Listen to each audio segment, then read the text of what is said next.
Apakah sholat qobliyah Jumat itu ada? Saya memakai berpendapat dalam kitab Fathul Bari karangan Imam Al-Qurdi bahwa sholat qobliyah Jumat itu ada, Pak. Dan mazhab Syafi'iyah memegang qobliyah Jumat itu ada. Maka bagi bapak ibu, bapak-bapak ya, ibu enggak ya, karena ibu jarang sholat Jumat. Walaupun ketika sholat Jumat sah juga, Pak, ibu, dan ibu tidak perlu mengganti sholat duhur. Hadirin, sholat qobliyah dalilnya dari mana? Saya bacakan. Wa aqwa ma yutamassaku bihi masyru'iyatul rakaataini qoblal jum'ati masahhahu Ibnu Hibban min haditsin Abdullah bin Zubair marfu'an ma min salatin illa wa baina yadaiha rakaatani. Fathul Bari lil Qurdi ala bi afdalil babu salatil jum'ah. Bahwasanya dalil yang wa aqwa, dalil yang paling kuat yang dipegang ma yutamassaku bihi masyru'iyatin, yang dijadikan sebagai syariah rakaat ini qoblal Jumat, 2 rakaat sebelum Jumat, adalah hadis yang disahihkan oleh Imam Ibnu Hibban dalam Sahih Ibnu Hibban. Hadisnya ma min sholatin, tidak ada sholat illa wa baina yadaiha, kecuali di antara keduanya rakaatani, ada sholat sunnahnya. Maksudnya adalah sholat fardu. Jadi ini dalilnya yang menyatakan adanya sholat qobliyah Jumat. Dalam kitab yang lain, hadirin, kemudian annahu sallallahu alaihi wasallam, sesungguhnya Nabi Muhammad sallallahu alaihi wasallam, ini masih sambungannya, karena yusalla qoblaha arba'an, dalam kitab Al-Mishkah 5 al-Qari, salah kitab Miskah, Nabi Muhammad sallallahu alaihi wasallam melaksanakan sholat 4 rakaat qoblaha arba'an, 4 rakaat sebelum sholat Jumat. Bahkan Nabi melakukan 4 rakaat yang mungkin 2 rakaatnya itu adalah tahiyatul masjid, 2 rakaatnya itu qobliyah Jum'ah. Wa alam bisawab kalau yang ini. Tapi dalam kitab yang lain, hadirin yang dirahmati oleh Allah Subhanahu wa taala, wa rawa Abu Dawud, dan diriwayatkan Abu Dawud meriwayatkan fi sunani, di dalam sunannya, antarikin Ayub an-Nafi' qala karena Ibnu Umar yutilu sholata qoblal jum'ati wa sila ba'daha rakaataini fi baitihi. Ibnu Umar memberikan satu riwayat bahwa Abu Dawud meriwayatkan di dalam sunannya bahwa dari jalan Abu Ayub, dari Nafi', sesungguhnya Ibnu Umar radhiyallahu an itu memanjangkan sholat sebelum sholat Jumat, wasolia ba'dahan, dan sholat 2 rakaat fi baitihi, di dalam rumahnya, 2 rakaat qobliyah Jum'ahnya dan 2 rakaat di rumahnya. Itu ada dalilnya. Maka hadirin, untuk saudara-saudara kami yang tidak mengakui adanya dalil adanya qobliyah Jumat, silahkan pegang itu, saya nggak menyalahkan, karena jenengan juga sudah mempunyai ulama sendiri, mempunyai kitab sendiri, mempunyai yang bertanggung jawab juga sendiri. Silahkan. Apakah saya menyalahkan? Tidak, saya tidak akan menyalahkan, karena yang namanya ikhtilaful fikih itu semuanya ada, Pak. Ada dalilnya, perbedaan itu. Nah, bagi yang melaksanakan sholat Jumat, jenengan nggak usah ragu-ragu, jenengan nggak usah khawatir, jenengan nggak usah sanksi lagi. Dalilnya ada, sholat qobliyah Jumat itu, Pak. Dan dalam kitab Syarah Muhadzab juga ada. Syarah Muhadzab itu kitab fikih karangan Imam, syarahnya kitab Muhadzab karangan Imam Nawawi. Itu ada. Makanya Bapak Ibu yang dirahmati oleh Allah, Bapak-bapak yang sholat qobliyah Jumat, monggo silahkan jalan saja. Dan saya pun memakai itu. Dan ulama-ulama Nahdlatul Ulama juga memakai, sebagian besar ulama ahli sunnah wal jamaah juga memakai. Baru yang dari Wahabi yang tidak memakainya. Monggo silahkan.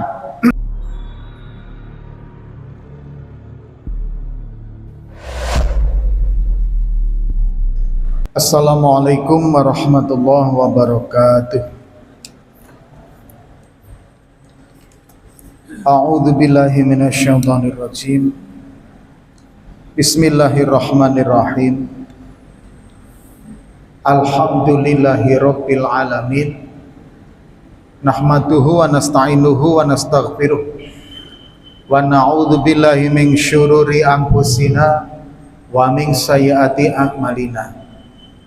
May yahdihillahu fala mudhillalah wa may yudlil fala hadiyalah.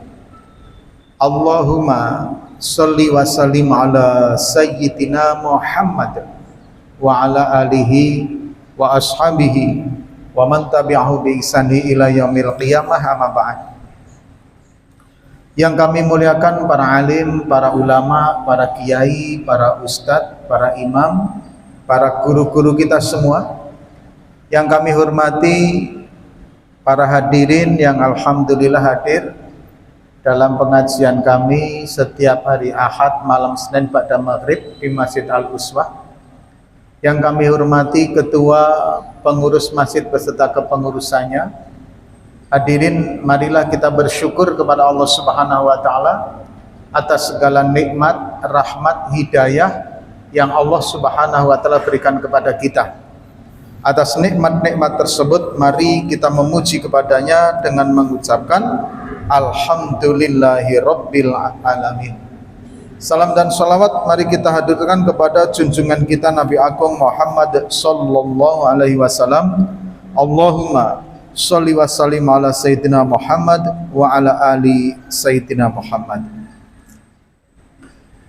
Bapak Ibu yang dirahmati oleh Allah, sebelum kami lanjutkan dalam pembahasan pengajian kita, ada satu hal yang ingin kami sampaikan. Ini merupakan info yang sangat penting sekali, Pak.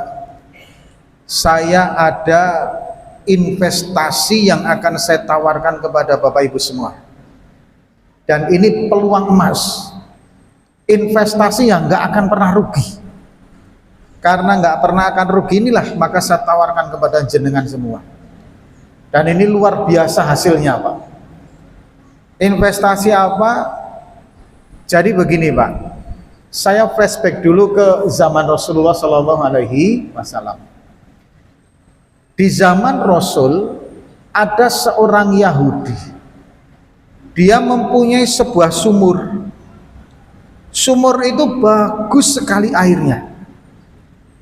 Sayangnya airnya dijual. Sehingga hadirin banyak orang Islam yang mau mengambil air itu merasa keberatan karena harus membelinya. Setelah hari berganti hari, waktu berganti waktu, akhirnya umat Islam ini mengadu kepada Rasulullah SAW. Dan saat itu Rasulullah adalah pemimpin kota Madinah, dan itu kejadiannya di kota Madinah. Ketika mendengar keluhan orang Islam itu, apakah kemudian Rasul akan langsung mengerahkan pasukan merebut sumur itu, Pak? Enggak. Ini tindakan Rasul luar biasa sekali. Beliau menawarkan kepada para sahabatnya siapa yang mau membeli sumur itu. Akhirnya hadirin yang dirahmati oleh Allah, muncullah kesanggupan dari Sayyidina Utsman bin Affan radhiyallahu anhu. Kata beliau, saya siap membelinya ya Rasul untuk berkhidmat kepada umat manusia dari sumur tadi. Akhirnya hadirin, Sayyidina Utsman radhiyallahu anhu menemui Yahudi tadi, negolah tentang harga sumur. Si Yahudi ini kekeh nggak mau melepaskan sumur itu, Pak. Gimana mau melepaskan untuk sumber penghasilan dia kok? Karena dari setiap hari dia bisa menghasilkan duit hanya dari sumur yang dia punya itu, Pak. Akhirnya setelah nego-nego, ujung-ujungnya akhirnya Sayyidina Utsman berkata begini, ya sudah, saya tidak membeli sumur itu keseluruhan, saya hanya membeli separuh saja dari sumur itu. Bingung Yahudinya, maksudnya gimana? Maksudnya begini, 1 minggu itu hak pengelolaan saya, 1 minggu ke depan itu pengelolaan kamu. Begitu seterusnya, 1 pekan saya, 1 pekan kamu, 1 pekan saya, 1 pekan kamu. Begitu seterusnya. Mikir Yahudinya, Pak, iya juga ya. Sudahlah sumur ini saya jual dapat duit, seminggu kemudian saya dapat duit lagi. Setiap minggu, setiap pekan saya dapat duit. Akhirnya diperbolehkan, Pak. Dibelilah separuh sumur itu. Pas giliran Sayyidina Utsman radhiyallahu an, sumur itu digratiskan. Siapa saja yang mau ngambil silahkan gratis. Banyak yang antri, Pak, ambil sehingga di 1 pekan kemudian pas gilirannya Yahudi sepi, nggak ada orang yang membeli. Gilirannya Sayyidina Utsman lagi rame lagi, gilirannya Yahudi sepi lagi Pak. Akhirnya lama-lama mikir juga Yahudinya ini, kalau begini udahlah saya jual aja semuanya. Akhirnya ditemukan Sayyidina Utsman radhiyallahu anhu bahwa sumur ini aku jual seluruhnya, dibayarilah Sayyidina Utsman. Sayyidina Utsman diwakafkan untuk kemaslahatan umat, dan alhamdulillah hadirin, sumur yang diwakafkan pada tahun 600 Masehi itu sampai sekarang 2024 sumur itu masih terus bermanfaat. Bahkan dari sumur itu telah melahirkan ratusan bahkan ribuan ulama, ribuan penghafal Al-Quran, bahkan jutaan hadirin, dan bisa sampai membangun berbagai macam fasilitas untuk melayani jamaah haji dan jamaah umroh dari sumur itu. Dan sampai sekarang Sayyidina Utsman radhiyallahu an masih panen pahala dari asbab sumur tadi. Nah, kenapa ini saya ceritakan hadirin, ini kaitannya dengan investasi tadi Pak. Kemarin pada saat momen Maulid Nabi, saya ini dijemput, diundang untuk ceramah di daerah Pulau Pucung Pak. Pulau Pucung itu daerah Trikura sana Pak. Dulu saya tahu itu hanya kebun gitu loh Pak. Kemudian setelah saya sampai di sana, ternyata sudah ada suronya, surau kecil gitu Pak. Dan itu dijadikan sebagai tempat mengaji. Pas sambutan ketua pengurusnya, beliau menyampaikan ada anggaran sekitar 250.000 buat beli minyak. Loh, saya kaget, ini sudah ada listrik masuk kok minyaknya membelinya masih banyak. Setelah selesai pengajian saya tanya, minyaknya buat apa Pak? Kok sampai begitu banyaknya minyaknya, 250 bahkan sampai 300 kadang per bulannya. Begini Pak Ustadz, kami ini mengambil air untuk berwudu, untuk memfasilitasi surau ini masih dari perigi bawah sana Pak. Makanya kami membeli minyak untuk menaikkan air itu ke tandon kami. Saya tengok, Masya Allah, seperti ini. Saya tanya, bagaimana kalau kita membuat sumur di sini? Kata beliau, kalau mau membuat sumur bisa, tapi dalam Pak Ustadz. Dalamnya berapa? Sekitar 20-25 meter. Ada yang mau menggali enggak? Ada kalau menggali, cuma dananya saya enggak ada. Baik, saya bilang. Ayo kita berdoa kepada Allah Subhanahu wa taala. Bismillah, semoga Allah gerakkan orang-orang muslim untuk mau berinfak, mau beramal jariyah, membangun sumur di sini. Mau nggak saya carikan dananya? Ayo Pak Ustadz. Tapi yang menggali itu asal ada yang mau, karena dalam Pak. Ya kan, 25 meter. Hitunglah Pak. Dihitung ketemulah per meter itu sekitar 500.000. Nah, kenapa ini saya sampaikan ke jenengan? Ini peluang emas Pak. Investasi emas, investasi mutiara yang jenengan kalau mau ikut membangun sumur ini hadirin.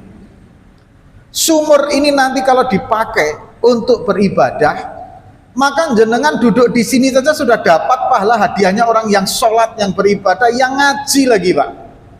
Nanti kalau anak-anak yang diajar ngaji itu nanti mengajarkan lagi, Anda masih dapat percikan pahala itu Pak, sampai begitu yaumul kiamah.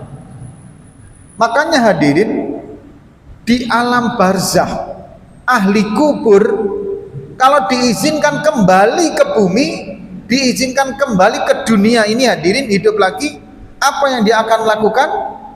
Yang akan dia lakukan adalah bersedekah. Saking gedenya pahala itu, ya Allah, andaikan kami hidup lagi sesaat saja di dunia, maka saya akan bersedekah, kata mereka. Nah, ini hadirin peluang kita. Dan alhamdulillah kemarin saya tawarkan, saya pengajian Pak hari Kamis. Hari Kamis saya tawarkan ke satu instansi, alhamdulillah instansi itu zamannya langsung cash 3 meter Pak. Kemudian di beberapa pengajian alhamdulillah saat ini sudah 5 meter. Nah, tinggal tersisa 20 meteran lagi Pak.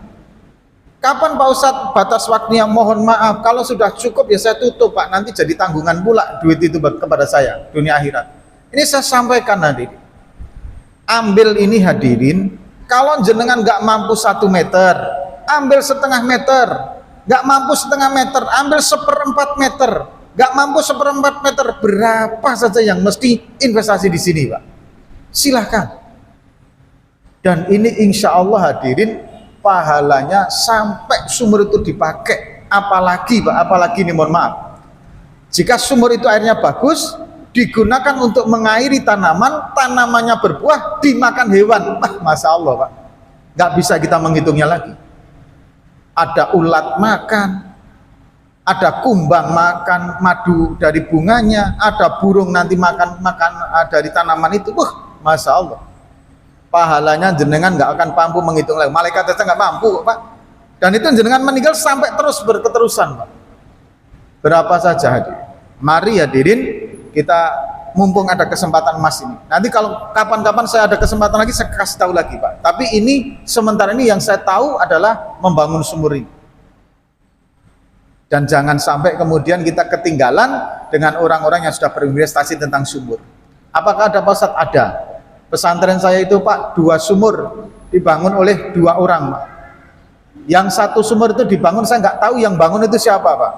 Ada seseorang datang ke saya, Pak Ustadz tolong carikan tempat masjid atau musola atau surau yang membutuhkan sumur. Ada donatur mau membangun sumur, setangki-tangkinya. Saya tanya, siapa donaturnya? Hamba Allah, kata orang itu. Saya cuma menyampaikan saja. Dibangun Pak. Dan sumur itu, karena pesantren saya tidak terlalu banyak menggunakan, masih sedikit santrinya, digunakan disalurkan ke surau. Surau hadirin 5 waktu digunakan untuk sholat berjamaah. Setiap hari 5 waktu berjamaah, orang yang infak sumur tadi yang diketahui namanya itu Pak, dia mendapatkan pahala terus Pak. Yang satunya digunakan juga untuk beberapa rumah, karena batas kami itu ke bawah agak aneh Pak, sumurnya payo jadi kuning. Nah kami itu alhamdulillah sumurnya masih putih bersih. Akhirnya hadirin digunakan beberapa orang. Bayangkan setiap hari berapa teguk air yang mereka minum Pak. Ada 3 keluarga, berapa hari ada berapa suap nasi makan yang dimasak dengan air itu Pak. Inilah untungnya, berkahnya orang yang bersedekah mengalirkan air. Salah satunya itu membuat sumur tadi. Nah ini hadirin, saya sampaikan, semoga nanti Bapak Ibu memanfaatkan kesempatan ini. Kapan ditutup, cukup dananya kita tutup Pak. Walaupun sekitar 12,5 juta, saya anggarkan dana yang kita butuhkan itu sekitar 15-an juta Pak. Karena khawatir nanti sampai sekian butuh lagi, dana butuh lagi, maka kita anggarkan sekitar 15-an juta. Setelah itu tutup, selesai. Nah hadirin yang dirahmati Allah, inilah informasi investasi peluang emas dunia akhirat Pak. Dan insya Allah Allah ganti dunia akhirat juga Pak. Jangan sampai nanti jenengan nanti di dalam alam kubur baru sadar, ya Allah, dulu seandainya saya ikut 50.000 saja ya Allah, niscaya saya akan mendapatkan investasi pahala itu. Andaikan saya ikut, meskipun cuma 50.000 misalnya, pada 50.000 itu dibelikan, kita duduk di kedai kopi aja kadang selesai Pak. Nah ini hadirin, mumpung kesempatan itu ada. Baik, Bapak Ibu yang dirahmati oleh Allah Subhanahu Wa Taala, pada kesempatan kali ini saya tidak akan membahas dulu hal yang berkaitan dengan kitab Ihya Ulumuddin. Ada beberapa pertanyaan yang masuk hadirin berkaitan dengan fikih. Yang pertama hadirin yang dirahmati oleh Allah Subhanahu Wa Taala, ada pertanyaan, Pak Ustadz bagaimana hukum air PDAM yang dicampur tawas? Katanya air yang dicampuri dengan sesuatu hal maka bisa merubah hukum air tersebut apabila berubah warna, bentuk, dan rasa. Nah pertanyaan kami, bagaimana air yang jernih gara-gara ada campuran tawas di dalamnya? Apakah itu masih disebut air mutlak ataukah air dan non mutlak lagi? Pertanyaan yang kedua, air musamas adalah air yang dipanaskan di dalam sebuah lubang yang tidak terbuat dari emas. Betul. Pertanyaannya, bagaimana menggunakan air untuk berwudu dari pipa yang terkena panas matahari sehingga air itu berasa hangat? Terima kasih. Baik Bapak Ibu yang dirahmati Allah, untuk pertanyaan yang pertama, air PDAM, ya kan itu ya. Ini ada yang asalnya memang nggak jernih karena sumbernya itu memang keruh Pak.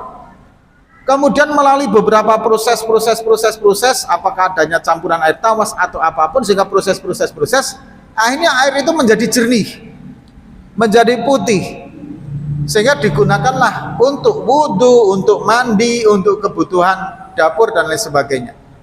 Nah, bagaimana hukumnya? Hadirin yang dirahmati oleh Allah Subhanahu wa taala, dalam kitab Kifayatul Akhyar disebutkan, fa ilam tamna'u itlaqu ismil ma alaihi bi angkana taghayyuruhu bi tahir yasiran aw bima yuwafiqul ma fi sifatihi wa qadra mukhalifan wa lam yughayyiruhu fala yaslubu tahuriyatahu fa huwa mutahharun li ghairi mutahhirun li ghairihi. Jadi begini hadirin yang dirahmati oleh Allah Subhanahu wa taala. Yang pertama tentang masalah campuran.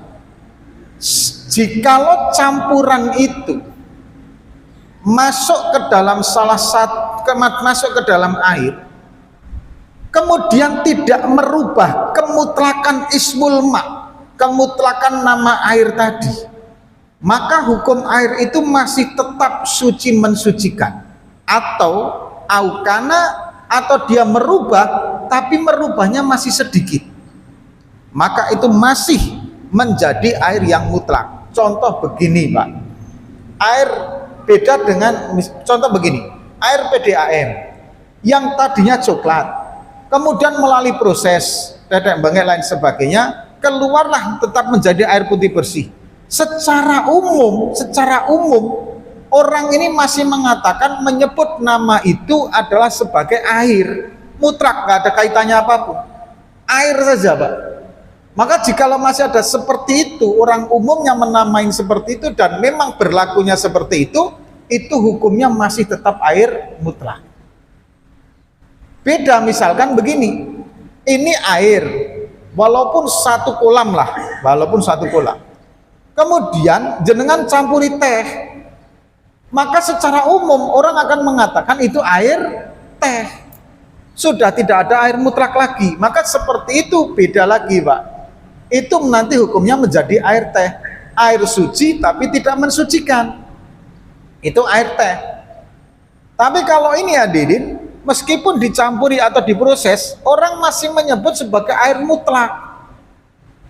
Contoh lagi adalah proses air galon isi ulang Pak, air kemudian diproses, disuling dan lain sebagainya, kemudian keluarlah air putih bersih, dan itu masih disebut sebagai air mutlak, tidak ada tambahan nama di dalam air itu. Kita tetap akan membeli air, membayar air, itu saja Pak. Nah hadirin, maka ketika penyebutannya masih menjadi air mutlak secara keseluruhan, maka hukumnya masih tetap air mutlak. Atau ada campuran, tapi campuran tidak merubah banyak. Dengan adanya air tawar, itu kan hanya merubah warna, karena warnanya yang menempel di situ akhirnya mengendap, kan begitu Pak. Jadi misalkan begini, ada air warnanya coklat, nah kemudian coklatnya itu kan mendampingi, apakah itu bisa tanah ataukah bisa kotoran dan lain sebagainya, nggak tahu, yang penting hanya berubah.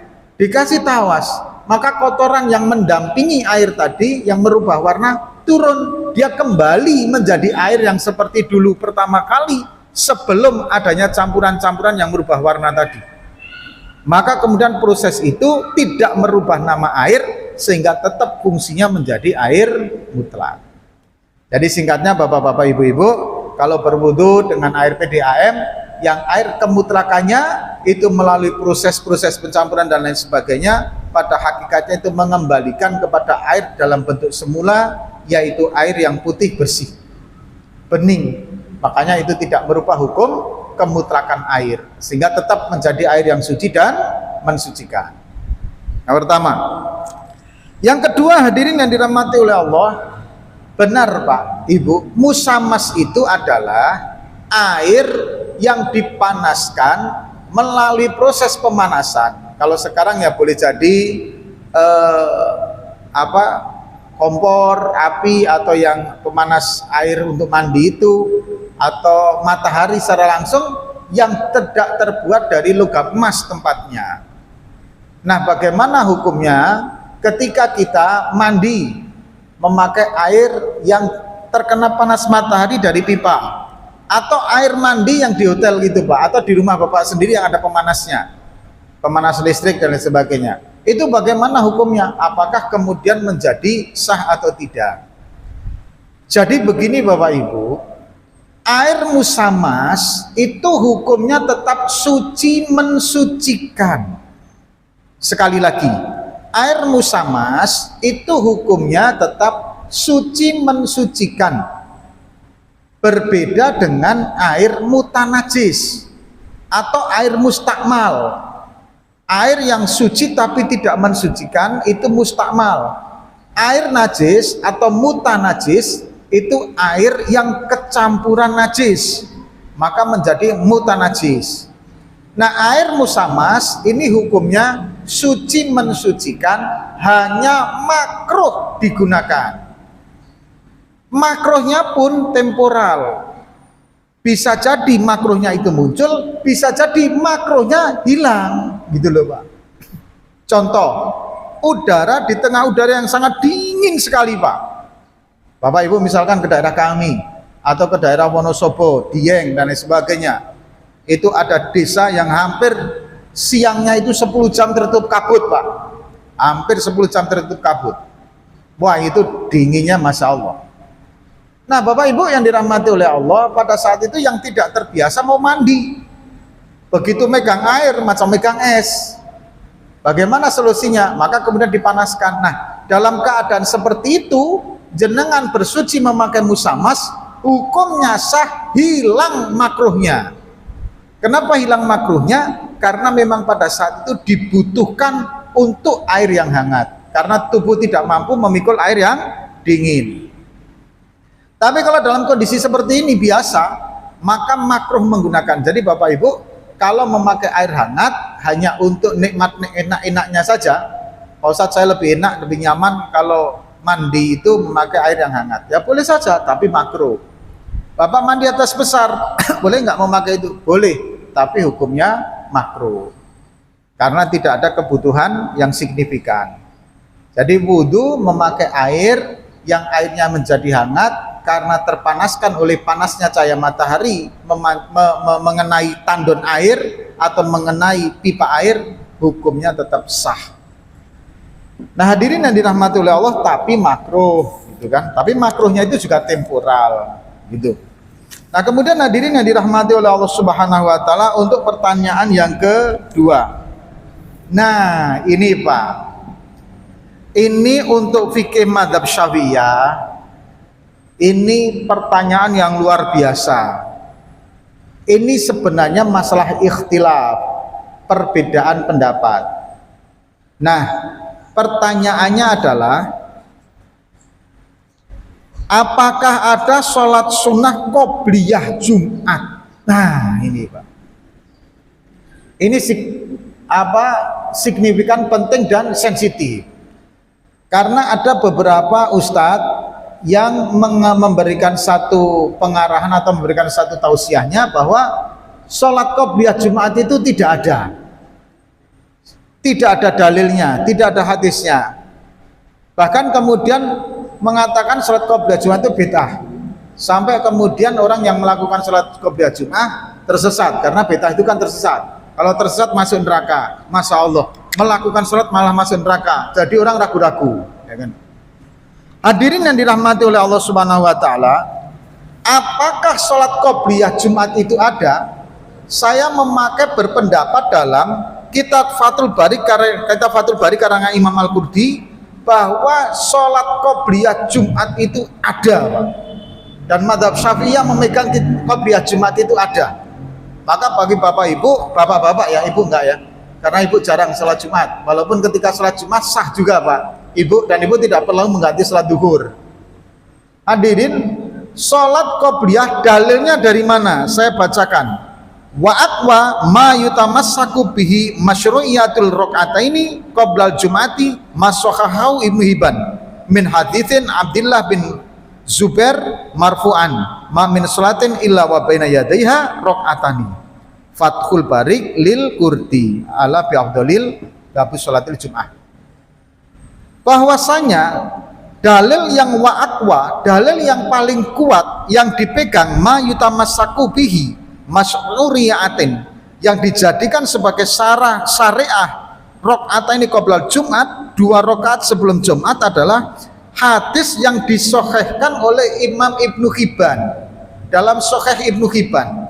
Hadisnya, ma min sholatin, tidak ada sholat illa wa baina yadaiha, kecuali di antara keduanya rakaatani, ada sholat sunnahnya. Maksudnya adalah sholat fardu. Jadi ini dalilnya yang menyatakan adanya sholat qobliyah Jumat.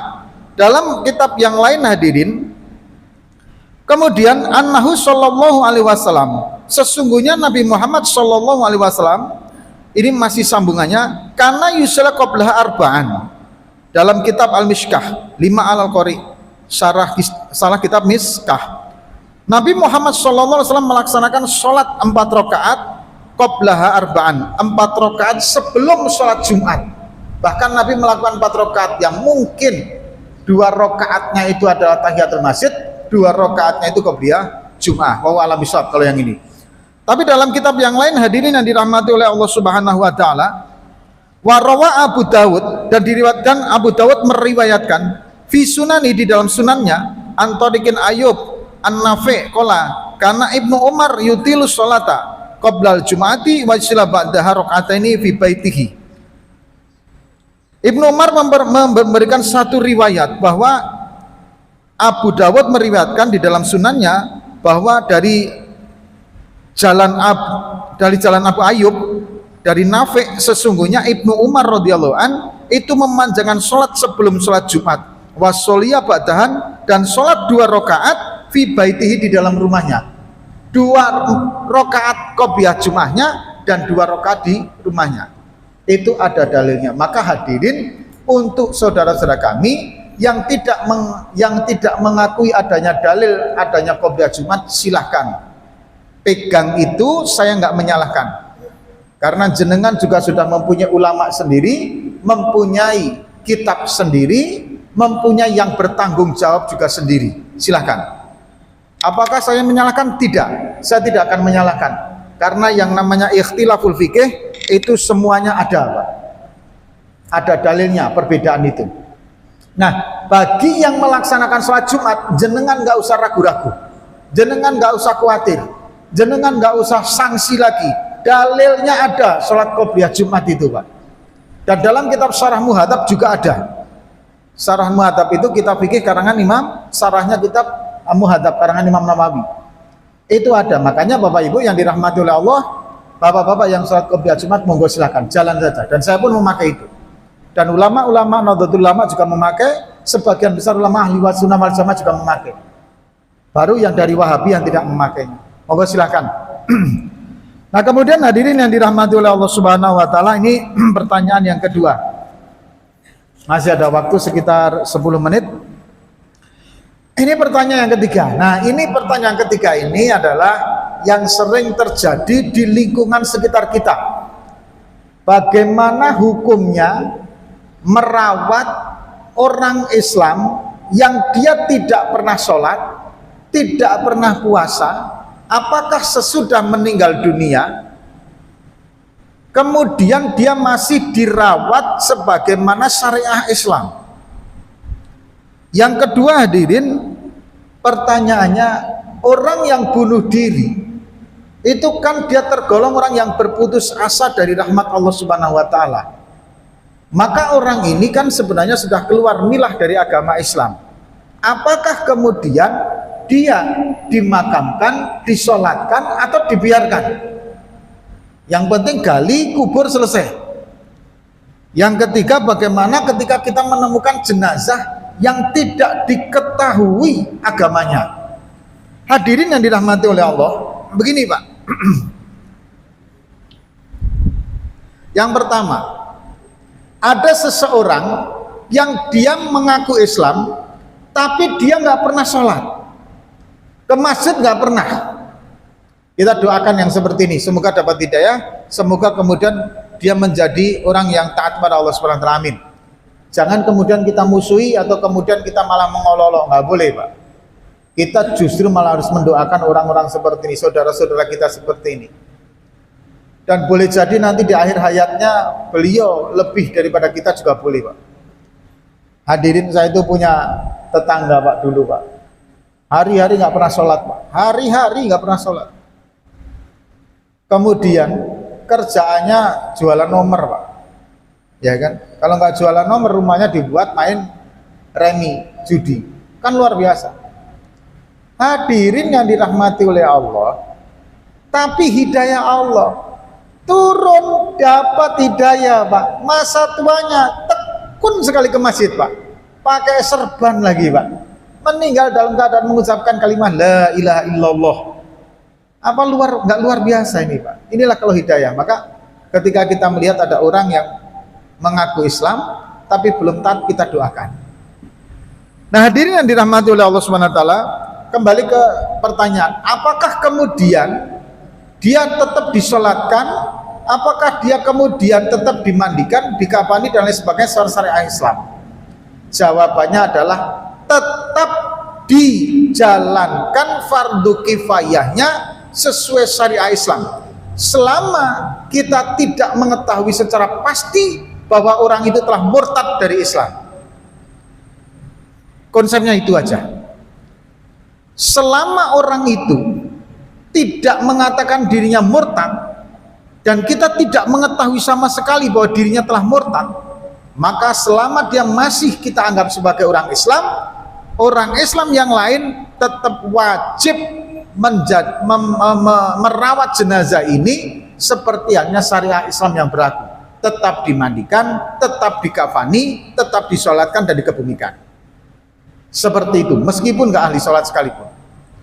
Kecuali kalau dia sudah jelas murtadnya, satu, atau dia menentang kefarduan yang telah diwajibkan oleh Allah. Contoh misalkan begini, dia muslim tapi dia menentang sholat wajib 5 waktu, dia menentang kewajiban puasa, dia menentang wajibnya haji, Pak. Rukun Islam itu dia tentang semua. Maka meskipun mengaku Islam, hakikatnya dia sudah keluar dari agama Islam. Hukumnya malah murtad, Pak. Tapi kalau kita mengetahui menentangnya betul. Jadi konsepnya itu, hadirin, hukum fikih itu jangan dzon. Hukum fikih itu adalah hisyan kana. Hisyan kana itu, hadirin, adalah sebagaimana yang kita ketahui secara dohir saja. Masalah di luar kita tidak mengetahui, bukan urusan kita, Pak. Jadi itu hukum fikih. Contoh realnya adalah ketika yang sering saya sampaikan, ada seseorang bekerja pada orang lain. Pada saat tanggal gajian, dia mendatangi bos itu. Bos itu lagi main judi. Kalau kemudian dia membayar dari uang judi di depan dia ambil, dia hitung, kemudian dibayarkan kepada orang tadi, ini tetap duit haram karena secara mata melihat jelas-jelas itu adalah uang hasil judi, walaupun upah dia sebagai pekerja. Tapi kalau dia ambil duit itu, kemudian dia masuk ke dalam kamar, keluar dari kamar, ngasih upahnya, masukkan ke amplop, dikasihkan, walaupun itu uang judi, bagi dia halal. Karena secara fikihnya dia tidak mengetahui pasti uang itu dari judi atau dari yang lain, maka hukumnya kembali kepada pekerjaan dia. Hisyan kana, fikih itu hisyan kana, zahirnya yang nampak. Nah, begitu juga dalam menghukumi tadi. Kalau kita menghukumi orang yang tidak pernah sholat, selama dia tidak sah mengatakan dirinya murtad, maka dia masih dimandikan, dikafani, dikebumikan secara syariah Islam. Yang pertama. Yang kedua, hadirin, bagaimana hukum orang yang bunuh diri, gantung, minum baygon, minum racun atau apa, ya kan, dan meninggal? Sama jawabannya, Pak. Selama dia ini, hadirin, tidak diketahui kekafirannya, tidak diketahui kemurtatannya, maka dia tetap dimandikan, dikafani dan disolatkan sebagaimana halnya yang berlaku kepada muslim lainnya. Tapi dia kan sudah bunuh diri, Pak.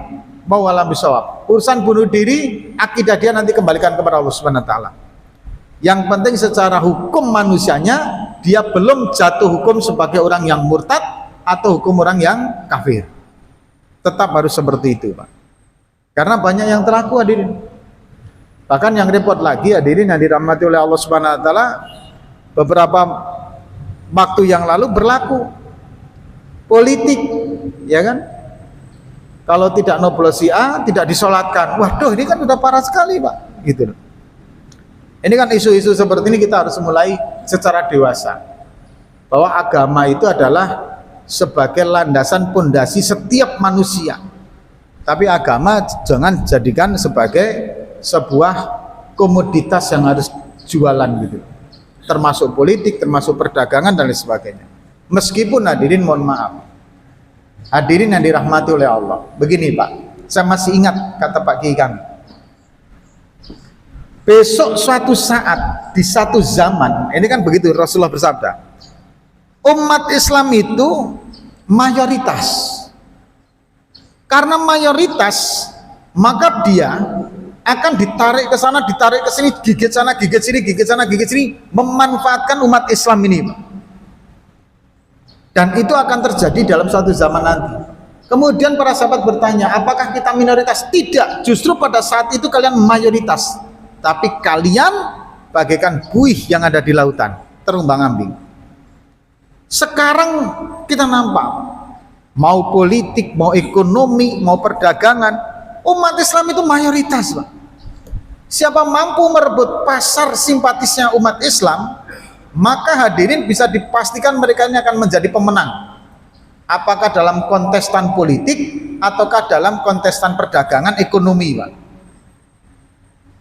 Contoh hadirin, masalah motor dimanapun, produk motor apapun, kalau nomor satu di Indonesia, ya kan, insya Allah akan menjadi nomor satu di dunia, Pak. Kenapa pemasarannya? Indonesia 250 juta Pak penduduknya. Bayangkan kalau motor itu laku di sini, susah negara yang lain akan mencapainya, Pak. Itu produk ekonomi, produk politik juga begitu. Maka sering banyak umat Islam kemudian terumbang-ambing seperti ini. Nah, ini hadirin yang dirahmati oleh Allah Subhanahu wa taala. Kalau begitu kita tidak boleh berpolitik, enggak juga, bukan begitu juga, Pak. Silakan berpolitik. Silakan untuk berdagang. Bahkan kekuasaan itu juga wajib juga kita pikirkan. Kalau umat Islam nggak merebut kekuasaan ya repot nanti, ya kan? Begitu dibuat aturan karena penguasanya bukan non Islam yang merugikan umat Islam, nah kita baru teriak-teriak, repot juga kita, kan gitu Pak ya. Cuman hati-hati jangan sampai identitas politik itu menjadi bahan jualan itu. Kemudian hadirin yang dirahmati oleh Allah Subhanahu wa taala, yang terakhir, bagaimana hukumnya jenazah yang ditemukan, hadirin, kemudian kita tidak tahu pasti identitasnya sehingga kita tidak tahu agamanya. Hadirin, jika misalkan di tepi laut ada jenazah, kemudian ini mau diapakan? Lapor polisi, setelah lapor polisi itu hukum kenegaraannya. Secara hukum agamanya bagaimana? Apabila hadirin jenazah itu ditemukan oleh satu baldah, satu tempat, satu daerah, yang daerah itu mayoritas muslim, maka wajib hukumnya untuk dimandikan, dikafani dan dikebumikan secara syariah Islam. Jika mayoritas muslim, ini hukum bikinnya sampai kayak gini. Masalah toleransi itu sampai kayak gini nih Pak ini. Tapi kalau mayoritasnya di situ non muslim, silahkan, boleh dikebumikan secara non muslim. Kalau kita minoritas, tapi kalau kemudian yang mayoritas pun menyerahkan kepada yang minoritas, maka yang minoritas yang akan mengebumikan secara muslim, itu jenazah. Kalau kita minoritas, kalau kita mayoritas, kita ambil jika tidak diketahui. Tapi jika ada tanda-tanda yang memang sepertinya orang itu mencerminkan identitasnya, aksesorisnya sebagai orang non muslim, maka dikembalikan kepada non muslim. Contoh misalkan Pak, kita ketemu jenazah, begitu dibuka ada tato, misalkan tatonya salah satu identitas agama gitu Pak, misalkan, ya sudah, dan kita mengetahui orang ini memang tato seperti itu memang adalah aksesoris dari agama tertentu, ya kita bawa ke pemuka agama mereka, silahkan, karena seperti itu. Tapi kalau jika di tempat itu pun tidak ada, pemuka agamanya atau orang yang ngurusi jenazahnya juga nggak ada, tetap hadirin dikembalikan kepada mayoritas muslim yang menjadi penduduk di situ. Inilah tata cara mengelola jenazah yang tidak diketahui. Nah, hadirin yang dirahmati oleh Allah Subhanahu wa taala, inilah yang bisa kami sampaikan, semoga menjadi tambahan dalam berbagai ibadah kita, terutama masalah fikih. Karena fikih itu hadirin memang antara batasan sah dan tidaknya. Yang pertama tadi masalah yang berkaitan dengan air musamas, sah tetap digunakan, hanya makruh. Yang kedua, sholat sunnah qobliyah Jumat silahkan dikerjakan, dalilnya ada. Bagi yang tidak mengakui adanya dalil itu silahkan kalau tidak mau mengerjakan. Tapi saya pribadi mengerjakan, Pak. Dan guru-guru saya, berbagai macam ulama-ulama besar, Ki Ahmad Muhlisun bin Muhlasin, Mbah Maimun Zubair, kemudian Syekh Al-Asad dan lain sebagainya, Syekh Imam Al-Bantani, dalam kitab-kitabnya juga mengatakan adanya sholat qobliyah Jum'ah. Nah, kalau ulama-ulama besar saja mengatakan adanya dalil ulama qobliyah sholat Jum'ah, apalagi saya, Pak. Kemudian yang ketiga, hadirin yang dirahmati oleh Allah Subhanahu wa taala, hal yang berkaitan dengan jenazah yang tidak sholat, tetangga kita misalkan ada yang nggak sholat tapi meninggal, tetap dimandikan, disolatkan dan dikafani. Tetap sebagai syariat Islam selama tidak diketahui kemurtatannya. Dan jenazah yang ditemukan, yang mayoritas menemukan adalah penduduk muslim, maka jenazah itu tetap wajib diselenggarakan dalam tata cara muslim. Demikian hadirin yang bisa kami sampaikan. Ada benarnya dari Allah Subhanahu wa taala, ada silap salahnya kami mohon maaf yang sebesar-besarnya. Kita tutup dengan doa kepada majelis. Subhanakallahumma wa bihamdika asyhadu alla ilaha illa anta astaghfiruka wa atubu ilaik. Wassalamualaikum warahmatullahi wabarakatuh.